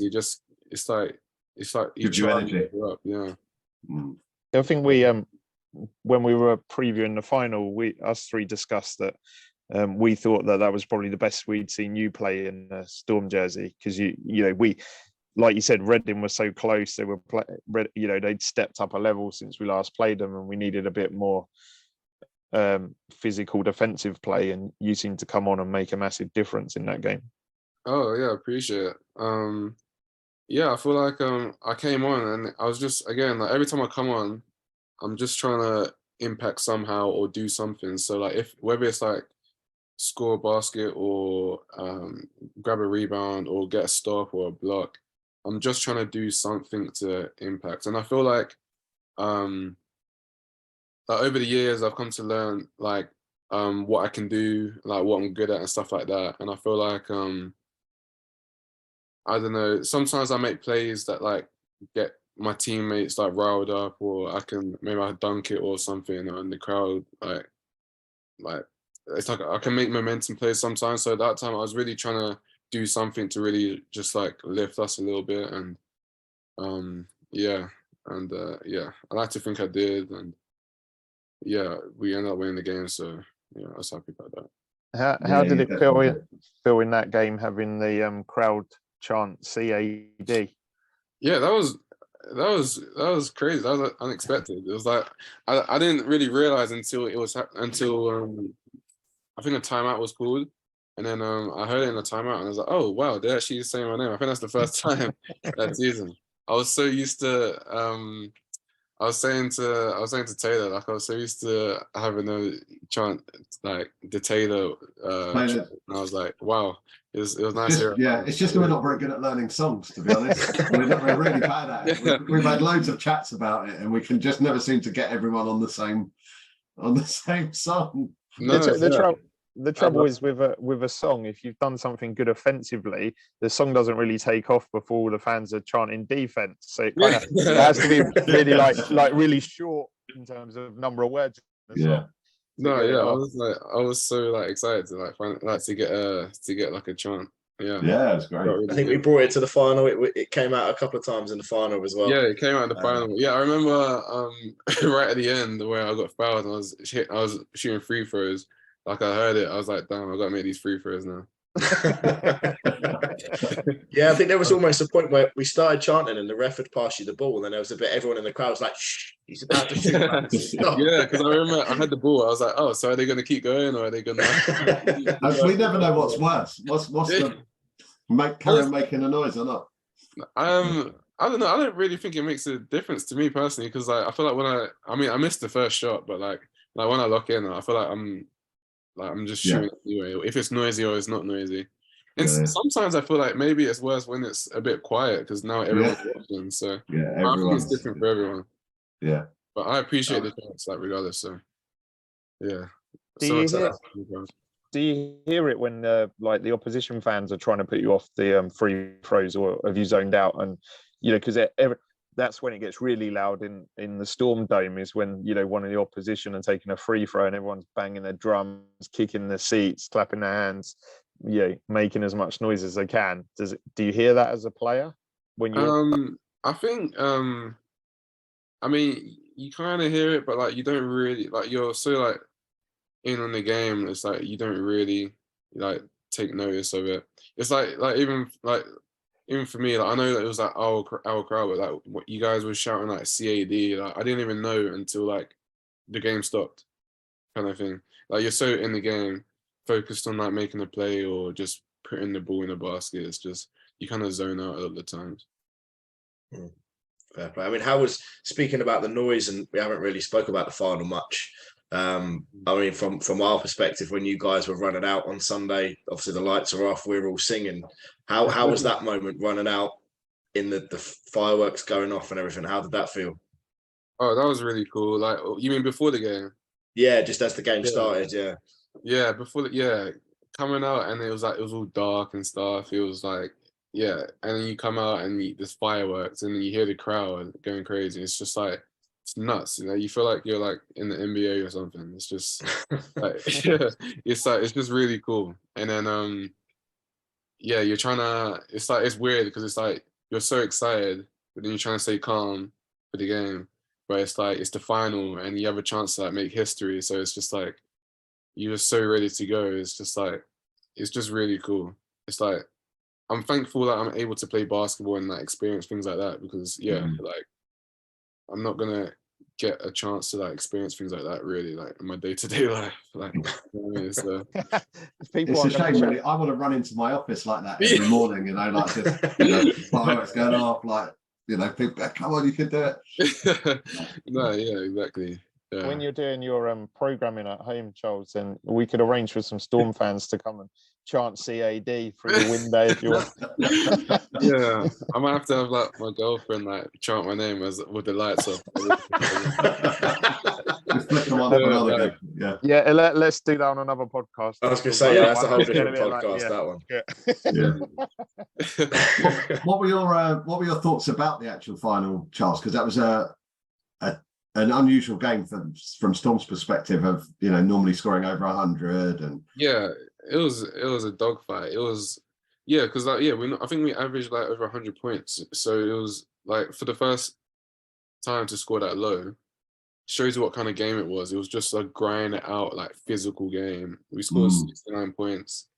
They scored like not many as well. It was just it was just really intense. I felt like it was the basket. It was almost like the basket kind of had like a lid on it. Like we weren't really shooting like we normally do. I think we shot pretty bad from the free. It was hard. It was like you really had to work for every basket. Like you had to work for every stop, every rebound. It was tough. Like every time you go to the lane, people getting bumps, taking hits. It was you can tell that they really wanted it and that we really wanted, like both teams really wanted it. And it was tough. Yeah, it was tough. But yeah, we was able to pull it out. Yeah, man. How did it feel at the end? I think it might have been Aaron or Sam, I think, got the last rebound just as the buzzer went. What was that emotion like when you knew that it was done? Oh yeah, it was nuts. It was like, so like I think I came on for the last like kind of possession-ish and we needed a stop. So like, my whole mind was like, we just get the stop. And then like, so I was just focused on that play. And then we get a rebound, like the game's over, they throw the ball up in the air, and then it's almost like, wow, we actually did it. Like I think we had the awards ceremony on the Friday. And, we were kind of reminiscing on like the season, and it was weird because like we still had the final to come to really like put a cap on like what we done the whole year. And I felt like after that awards evening, like guys were really starting to like feel like this is special what we're doing. Like we have a chance to do something really special. Like I think one other team has done this in the 50-year history of the league. And like you meet like all the fans that can't like support you the whole year. Like you talk to them, like you see how many volunteers there are, like helping the club, like how many people are involved and how much like it means to all of them. So like going into the game, I felt like we kind of were like, yeah, this is like a moment that we can have. Let's not ruin it, kind of thing. And then yeah, like you lock in the game, it's tough. Like it's like we're down at major parts of the game, and you're like, we have to make it happen. Like we can't not make this happen, and we have to just keep believing. Like they're like a really good team. They're trying to get something out of their season too, and then it goes right down to the wire. You still don't know what's going to happen because it's such a close game. The game finishes, and then it's just relief and just enjoyment, and like everyone's going crazy. Like it doesn't really set in what you've done, but you're kind of like, wow, we've done something really big. Like everyone turns into a child, like jumping around, like shouting, making noise. It's just nuts. I remember, the whistle went, and I just didn't know what to do. So I just started jumping into people and just like screaming and just like making noise, and everyone's just like hugging each other and kissing. I don't think I've hugged so many people in like such a short amount of time in my life. It was nuts. Like people getting each other into headlocks. It was just, everyone's just acting crazy. But yeah, it's just so much like emotion in that one moment, just like coming out. It was amazing. No, it was nice to see, and watching you all celebrate at the end. Again, just the relief from our side. But I think a standout for me as well, just popped into my head when just before we were given the trophy, Aaron run over to the table and asked if there's a spare medal for Bernard. So even Bernard got a little medal at the end, which I thought, again, just goes back to what we spoke about earlier, the closeness of the team. Yeah, it's like the guys really, everyone loves each other. Like guys really get along. It's like, it's not like a facade or anything. It's like guys really talk outside of basketball. Like we go out together, a lot of the guys, and it's like Bernard, like he obviously like for like reasons he couldn't play in the game, but like he's been around the team and helping support where he can, and like there was a period where he was like training with us as well. Like I don't know, maybe the fans didn't see, but like he was training with us and helping us prepare and stuff. And yeah, he's as much as part of the team as like Taylor, Aaron, Hannah, the physio, like we wanted everyone. It's just like it was a team effort. Like everyone invested, and yeah, everyone was so consistent throughout the year, and like just everyone's just trying to help just the best way they know how. And it's special. How does it feel to have been part of that historical moment? 4 trophies, 41-0. Has it sunk in yet? Not really. It's like it's nuts. It's like it hasn't really sunk in. It's like because we've been so like locked in throughout the year, and our mentality has always been like win the next game, win the next game. Don't think about like what we've done. Don't think about what we have to do. It's just like it's kind of been the next game mentality for so long. So then after the final game, it's kind of like, oh my gosh, like what now? This is weird. Like, I don't know what to do with myself, kind of thing.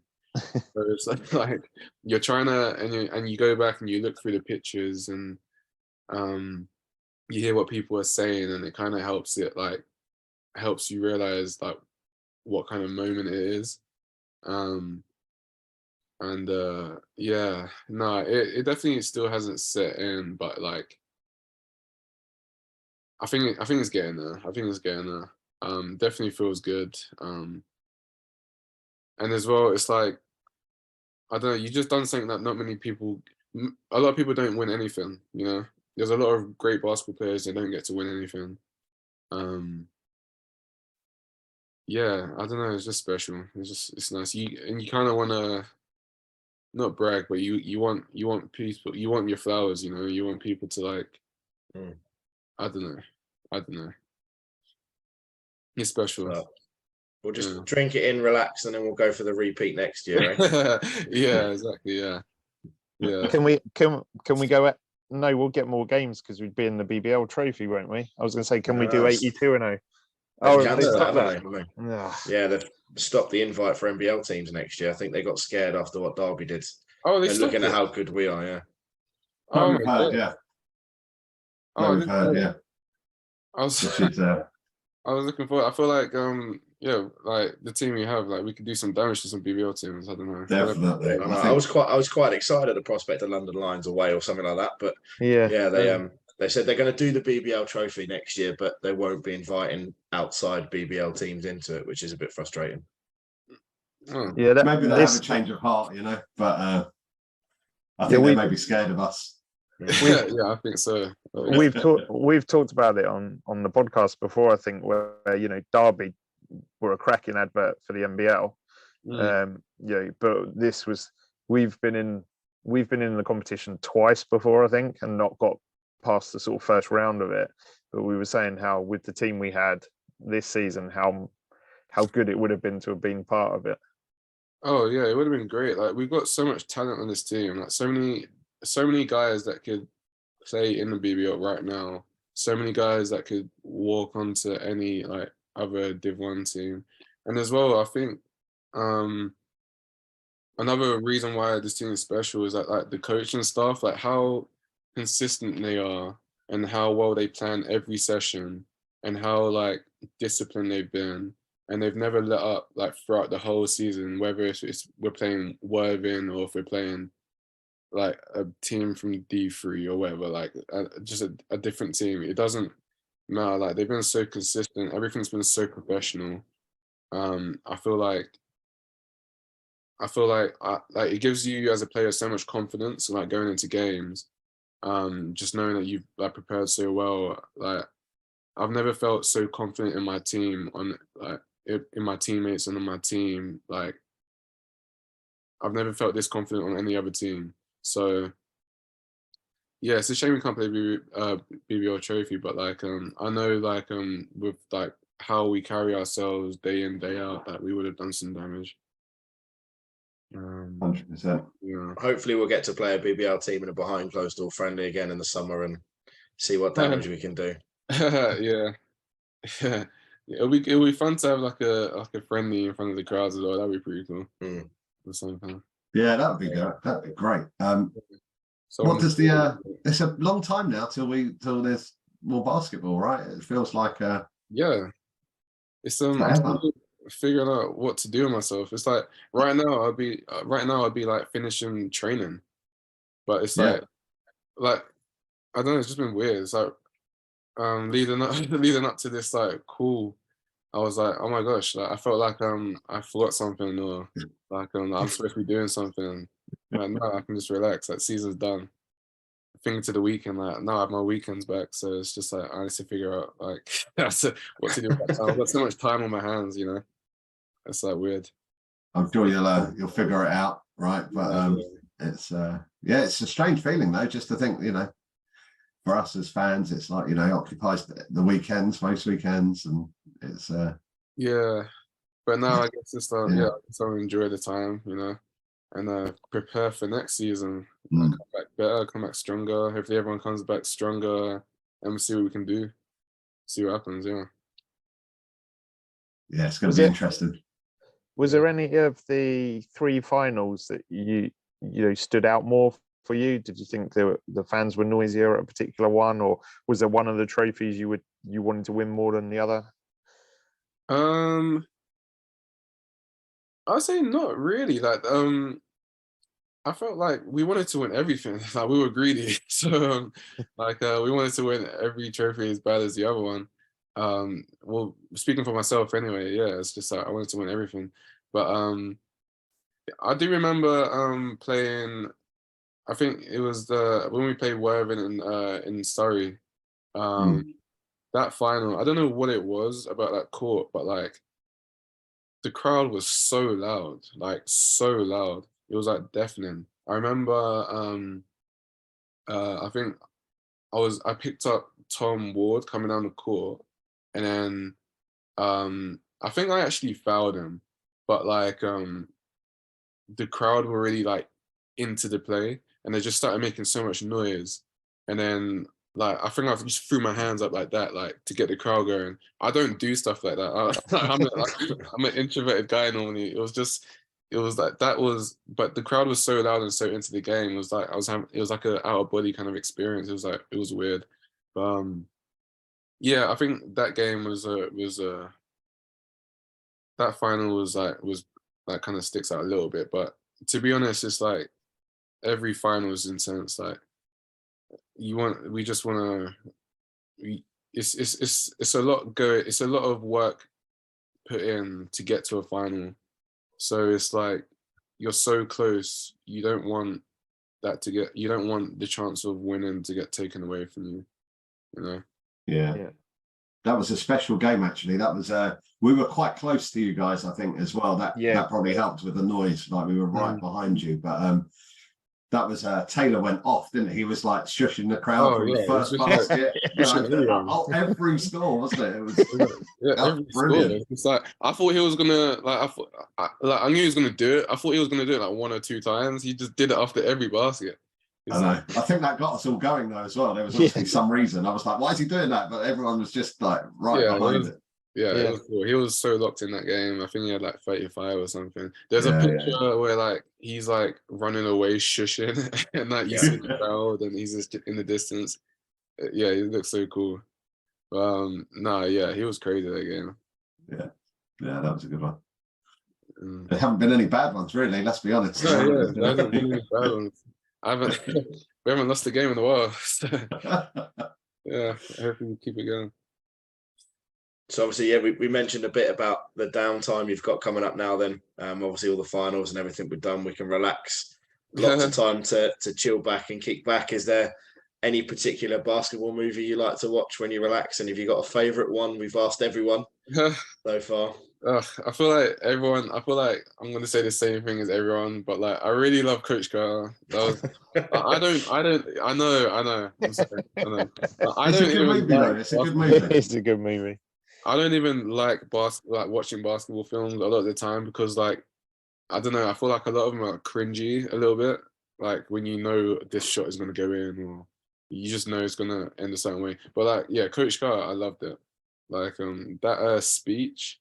What's the guy with the afro that he says that our deepest fear is that not wearing that we're bright bond measure or whatever he says. Like, I think I put that on Instagram. Like I love that film.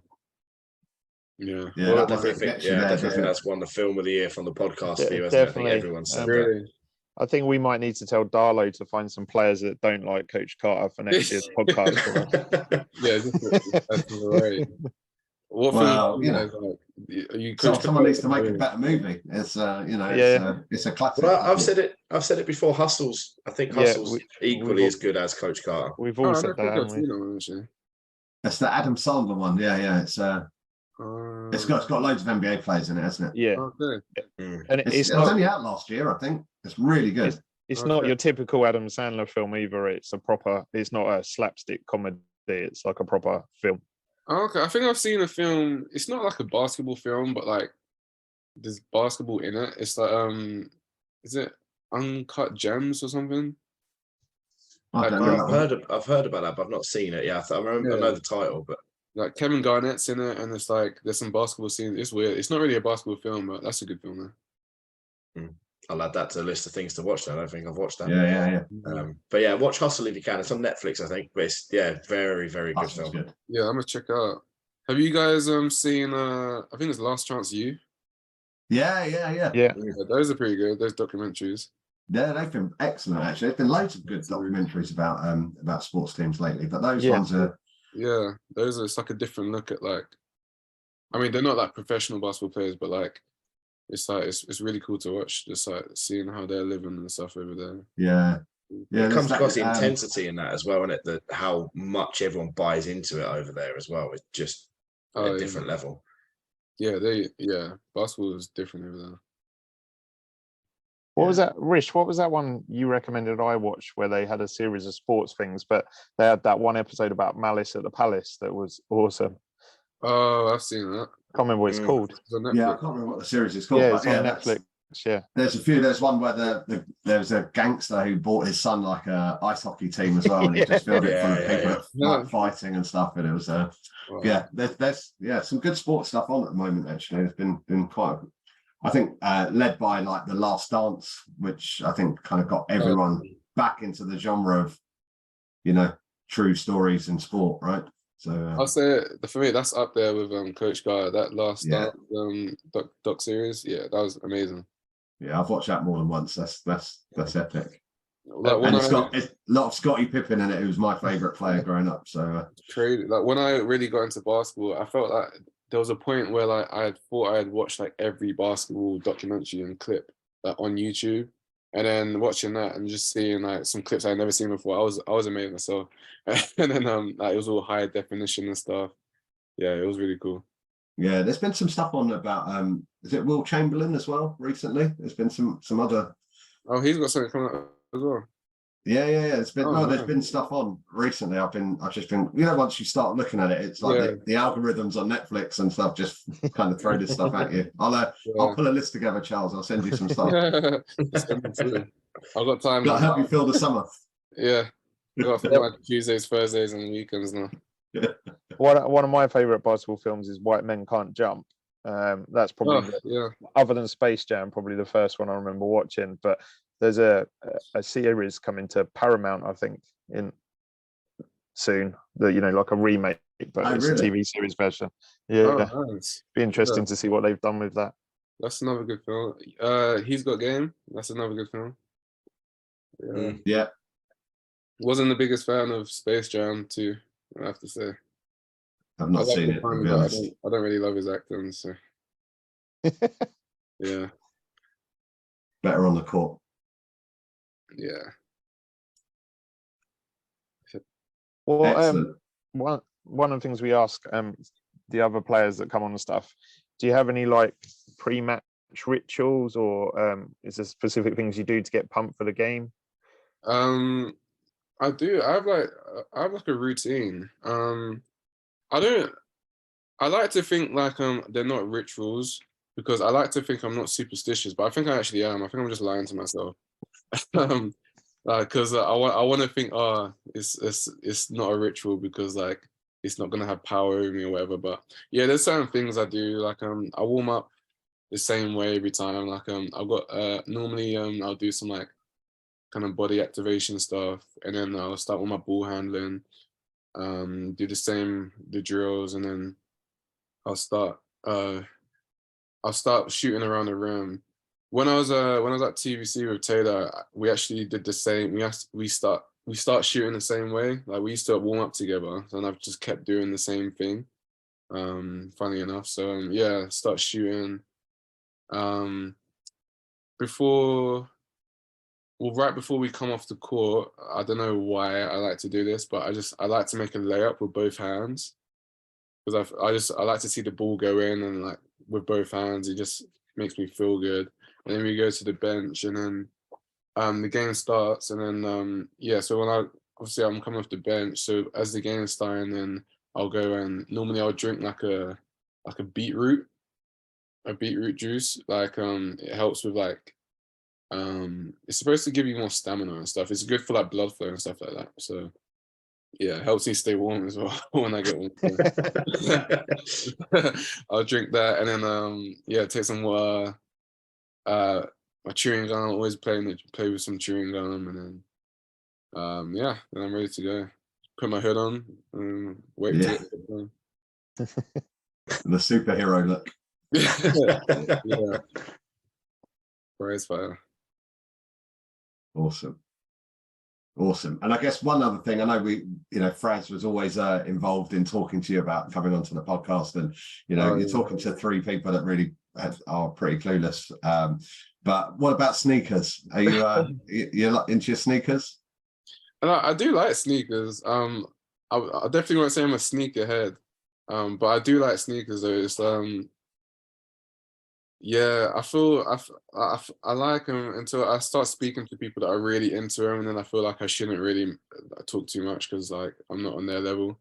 But yeah, I like my shoes. I was playing in some Nike Cosmic Unities this year. I had some Kyries as well. I forgot what number they are, and some Dame Lillards, I think 6s, Nike Black. So yeah, they've been on my rotation, but they're kind of beat now, so I'm gonna have to like get some new shoes for that next season. But yeah, I like my shoes. Yeah. Not Did like you, other guys, but yeah, I like Did them. you do anything special with your trainers after the games Sunday? Because I know on the coach back, Jack and Sam got all the players to sign their trainers, and then they're gonna Yeah, sort of like put them away. Did you get involved in that as well, or they're too precious for that? No, I wish I did. Sam had like a pair of like white shoes, which were like Yeah. perfect to write on. I didn't even think to do that. But yeah, that was really cool. Like he'll probably like hang them somewhere or something. That was pretty cool. I didn't do that, but I got some nice pictures though, so I think I'll be alright. Yeah. Yeah, Fraz got me into trainers a little bit this year, and I bought my first decent pair, and I bought a pair of Dwayne Wade's, the Son of Flash. Nice. The Wades, they're lovely. They're Yeah, really I haven't nice. tried those shoes yet. I do actually want to try those shoes. Like I really like them player, so and the They're shoes great. are nice. I like low tops. I like playing in low tops. Yeah. No, Is Wades any- are really nice. Yeah. Any shoe that's a low and has good traction, I'm there. Yeah, nice. That's the end of our sneaker conversations, because none of us have anything else to add on top of that. The laces are really good. Yeah, as I say, I'm quite basic with my mid-top Jordan 1s. That's as far as I go. Like they're comfy enough for me. Okay, yeah. You can't go wrong with Jordan 1s, honestly. You can't go wrong. Like Jordan 1s, I like the 13s. I actually like, they're not basketball shoes, but I do like some of the Yeezys that they had. Yeah, that's as far as my shoe knowledge. I'm sure Fraz could have got a few more things out of you, but Yeah. I think that's probably a good point to close it out. What a phenomenal season! A great last guest on the podcast for this season. So Charles, thanks for coming on. Really appreciate it, and thanks for a brilliant season. We look forward to more of the same next year. No, yeah, thank you guys for having me. Like you guys have been like fun, like supporting us the whole season, and speaking to you guys after the games. Really appreciate like all the love you showed us, and like yeah, honestly, like we don't do what we do this season if it isn't for like guys like you guys supporting us. So appreciate you guys. Thank you, and yeah, enjoy your summers. Thanks for coming on, Charles, and like Rich said, for this unbelievable season that we'll never witness again, I don't think. Never say never. Well, if we're sitting here this time next year going it's 82-0, then you can throw that back in my face, Charles.